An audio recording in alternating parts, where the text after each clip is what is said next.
For our text today, we will read from the second chapter of the letter of St. Paul to the church at Rome, beginning with verse 25.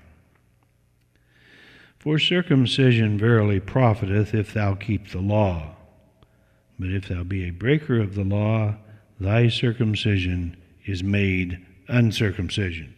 And therefore, if the uncircumcision keep the righteousness of the law, shall not his uncircumcision be counted for circumcision? And shall not the uncircumcision which is by nature, if it fulfill the law, judge thee, who by the letter and circumcision dost transgress the law? For he is not a Jew which is one outwardly, neither is that circumcision which is outward in the flesh, but he is a Jew which is one inwardly. And circumcision is that of the heart, in the spirit, and not in the letter, whose praise is not of men, but of God. We were talking last time about the meaning of circumcision in this Roman letter. And I want to continue that explanation today, and in order to do that, I will overlap just a bit from our last discussion to pick up the trail. For circumcision verily profiteth if thou keep the law, but if thou be a breaker of the law, thy circumcision is made uncircumcision. If you abide by the spirit of truth that the law teaches, then your religious show will have meaning. It will be a testimony to the world, and it will direct attention to your life, where men can see the living reality of the things you profess to believe in your religion. But if you don't do those things in your life, then your religion will be a false religion. It will be a hypocritical thing. Your profession will mock God, and it will be the very occasion that the world will use to condemn the faith. Professing to believe something that you do not in fact live up to and believe is a negative thing. Therefore, if the uncircumcision keep the righteousness of the law, shall not his uncircumcision be counted for circumcision? If a man has no religious tradition or liturgy, but he understands the law of God and he keeps it in his heart, will not this conscription to God's law project to the world the real testimony of truth that the whole canon is supposed to represent? His fidelity, his obedience, his dedication to God's law, in other words, becomes his religion. And shall not uncircumcision, which is by nature, if it fulfill the law, judge thee, who by the letter and circumcision dost transgress the law? Is it not clear that the life of this individual who understands the law of God and lives in obedience to it will sit in judgment of you who go through the ritual of tradition and the liturgy of religion, but who do not live by the truth that it is supposed to represent? For he is not a Jew which is one outwardly, neither is that circumcision which is outward in the flesh, but he is a Jew which is one inwardly, and circumcision is that of the heart in the spirit, and not in the letter, whose praise is not of men, but of God. He is not a Jew which is one outwardly, he is a Jew which is one inwardly. What can this mean? Well, I wonder if you knew what the biblical origin of the term Jew is. I wonder if you know what a Jew is from the biblical point of view. The story is in 1 Kings chapters 11 through 13, and it's repeated more or less in 2 Chronicles chapter 11 through 13. Solomon was a corrupt king. Near the end of his life, he reinstituted some terrible practices. He erected temples to pagan gods, and worst of all, to the god Moloch, which was the most deplorable and abominable idolatry that Israel ever got involved with. As a part of this religious ritual, they were actually taking their little children and placing them in the arms of this red-hot idol where they were burned as human sacrifices. God said that this was the crowning blow as far as Solomon was concerned.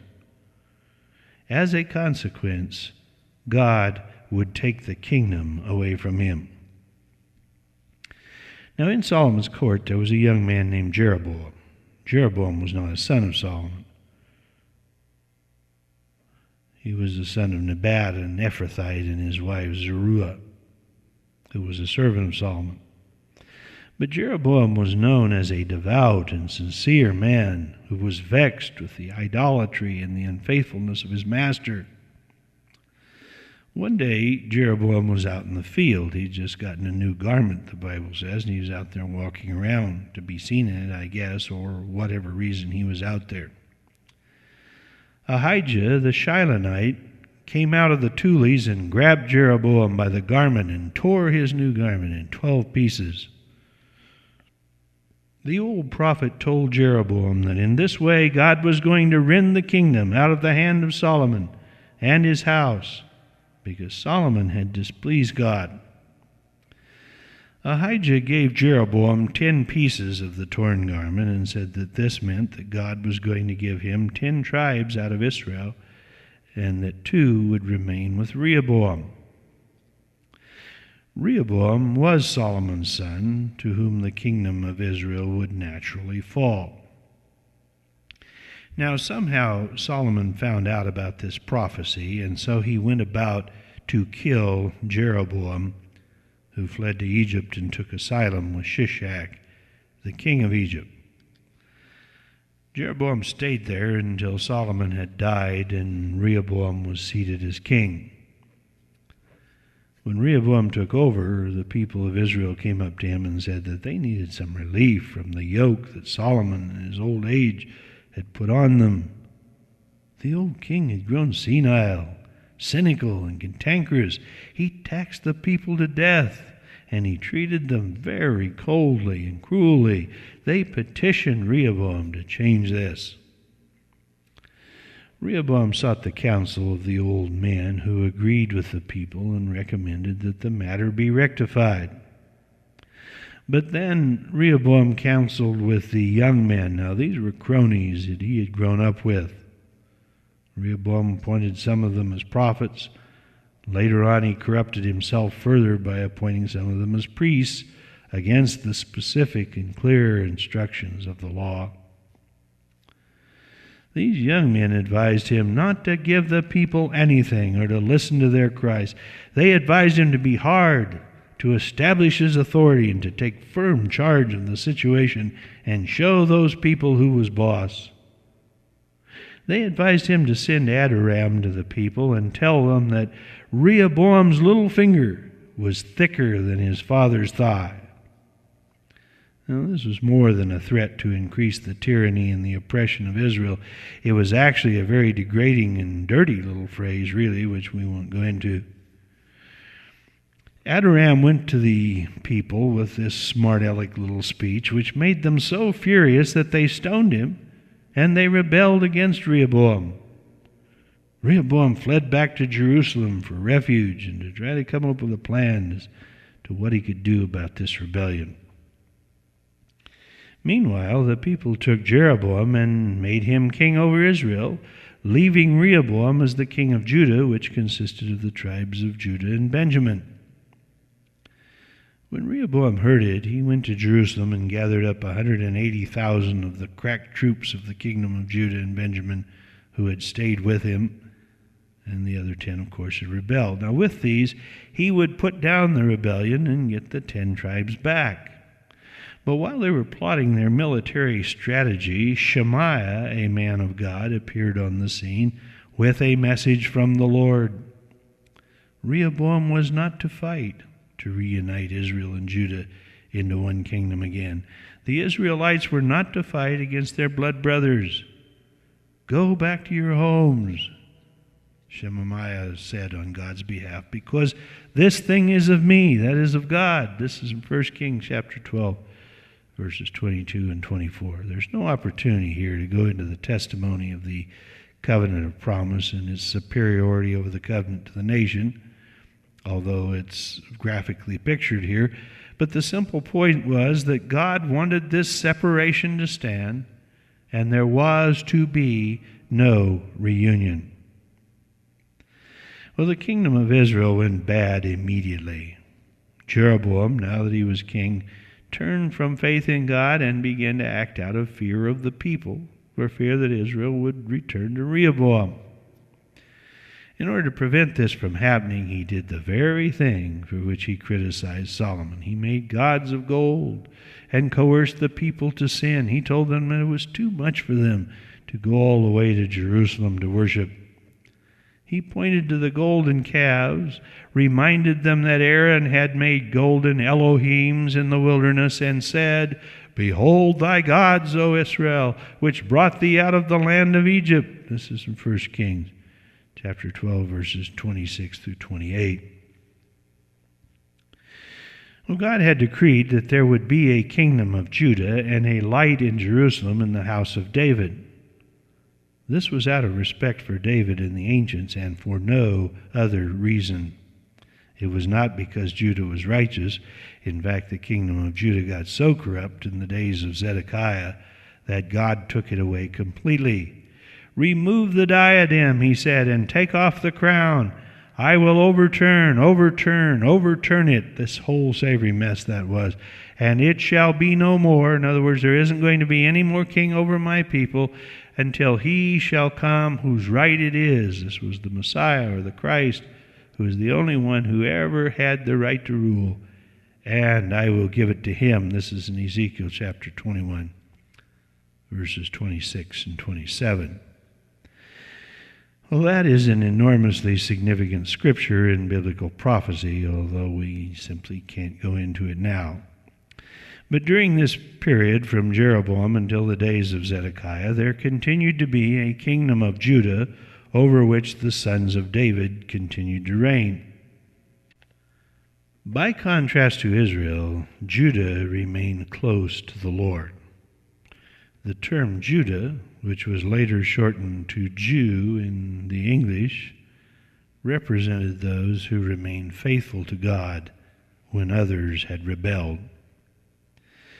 The Pharisees told Jesus that they were of Judah, or they were Jews. This was supposed to mean that they were the ones who had continued to walk with God and the ones whom God had favored because of their heritage and tradition.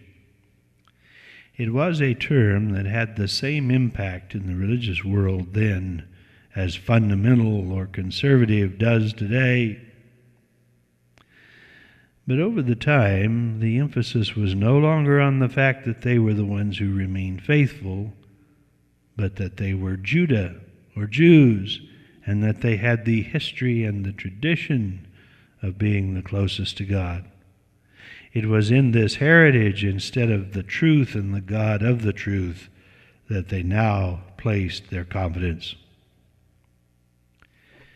In the Gentile world, to the Romans and others, the term Jew is applied to all religious men who seek to please God and manifest obedience to God through their religious tradition and liturgy. And it's also applied in the same true sense to all men who obey God from the heart and with true understanding. Thus St. Paul tells them that the man is not a Jew who is one outwardly, but he is a Jew who is one inwardly. Now remember that these words were coming from the greatest Jewish zealot of them all. It was not his nature to tell Romans that they were more Jews in the legitimate sense than his Israelite countrymen. But truth is truth, and St. Paul was set for the defense of the truth. The true and faithful people of God are those who live by God's laws, and not those who pretend as if they live by God's laws by an outward religious show of tradition, whether of speech or liturgy. The true circumcision is not that which is outward in the flesh, not your religious show and traditional practice, but circumcision is that which is inward in the heart. He is not a Jew, which is one outwardly. He is a Jew, which is one inwardly. And circumcision is that of the heart and the spirit, and not in the letter. He is the one who captures the truth and lives by it, and not the one who goes by the literalistic, tedious, and legalistic outward show, reducing the great truths of God to nothing more than a mechanical tradition. This man seeks to be praised of God. He does not seek the praises of men. Well, if the Jews as a nation were not going to accept the Messiah, and if the rejection by that nation resulted in the voiding of the old covenant, which it did, and the establishing of the new covenant, that superior operation which was greater in glory and encompassed all nations of earth instead of just the nation of the Jews, then wasn't their unbelief really a good thing? And if so, why criticize the Jews for it? This follows the reasoning of the blasphemer Thomas Paine, who argued that if the most glorious thing that ever happened in this world was the death of Christ, and if Judas was the one who instigated the death of Christ by betraying him, then Judas ought to be the hero of Christianity instead of the goat.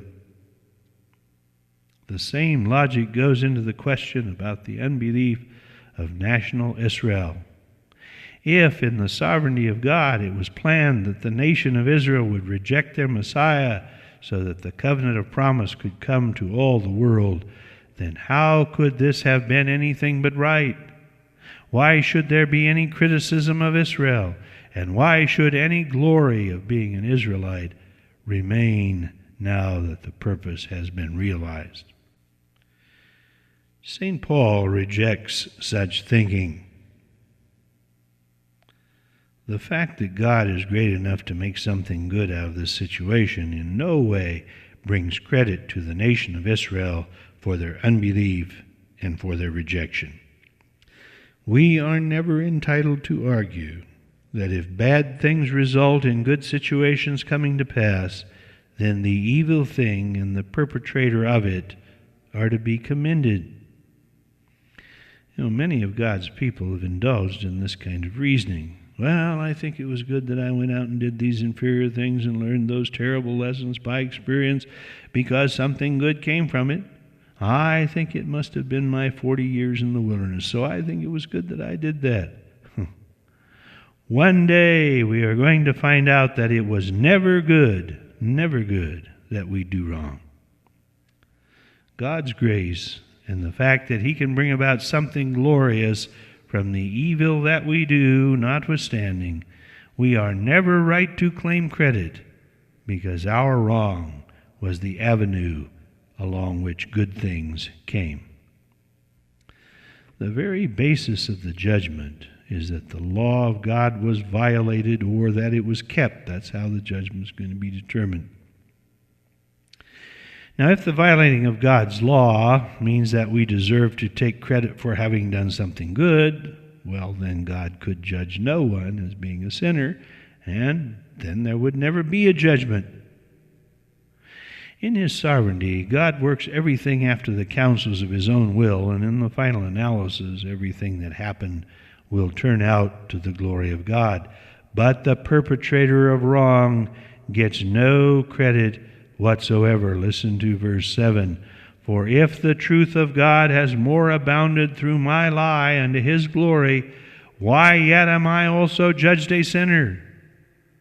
And not rather as we be slanderously reported, and some affirm that we say, let us do evil, that good may come, whose damnation is just.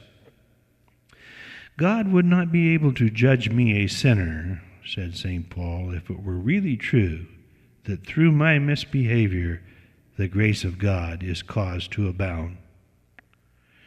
Well, there were actually some people saying that this was the net effect of the doctrine of grace that St. Paul was teaching in the Gentile world.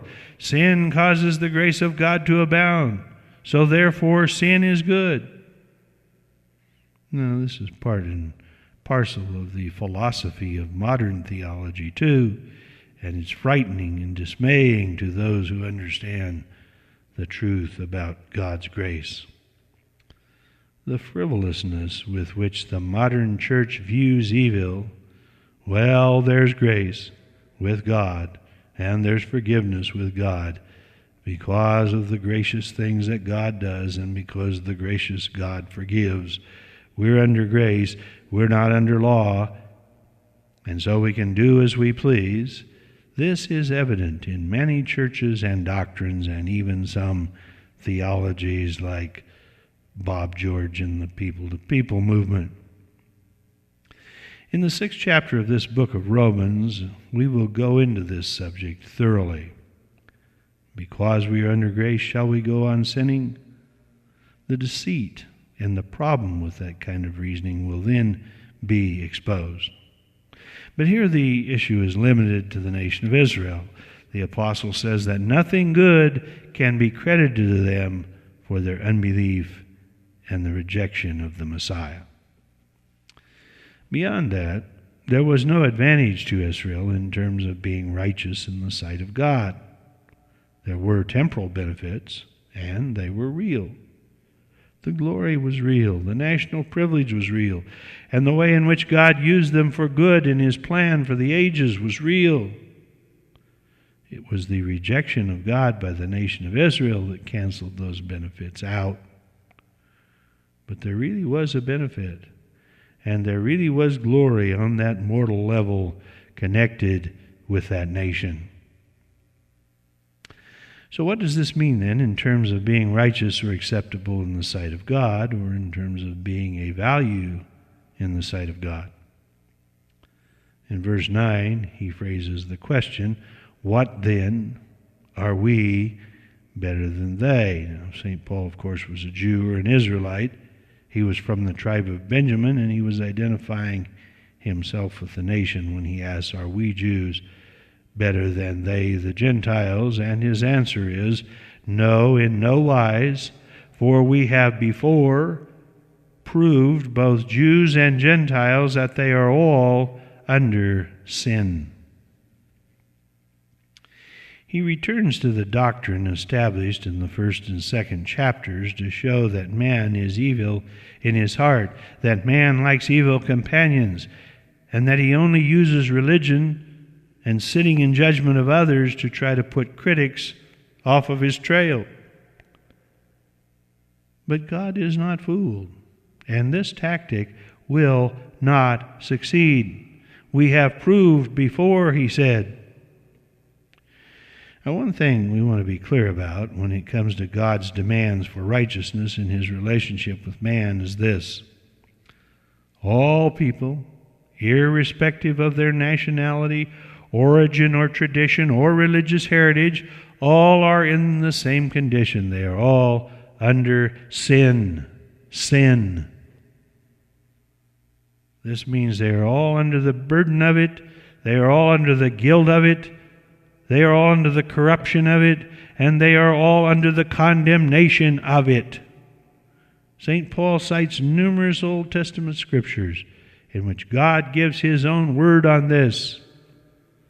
When we read them, we need to keep before us that God loves us, and that all this is a part of the gospel of grace, which can save us if we accept it.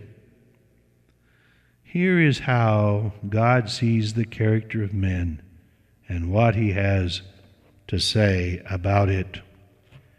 As it is written, this is chapter 3, verses 10 and 11, as it is written, there is none righteous, no, not one. There is none that understandeth. There is none that seeketh after God. No man is right in the sight of God, and no man has understanding. And what does this mean?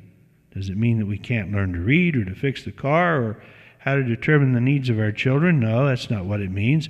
God is talking about understanding in the larger and more basic sense. He's saying that natural-born, unregenerated man does not understand about life. He espouses the wrong causes. He chooses the wrong friends. He develops the wrong set of values. He puts the wrong things into his body that destroy him. He takes up immoral practices that dissipate his character and that leave him empty and disillusioned, and on and on. Natural-born man simply does not understand about life. Without the intervention of God into human affairs, natural-born man, left to himself and his own devices, has no understanding, and he will never find God, and he will never find truth. Well, next week we will pursue God's less than flattering analysis of the moral and spiritual condition of the human race.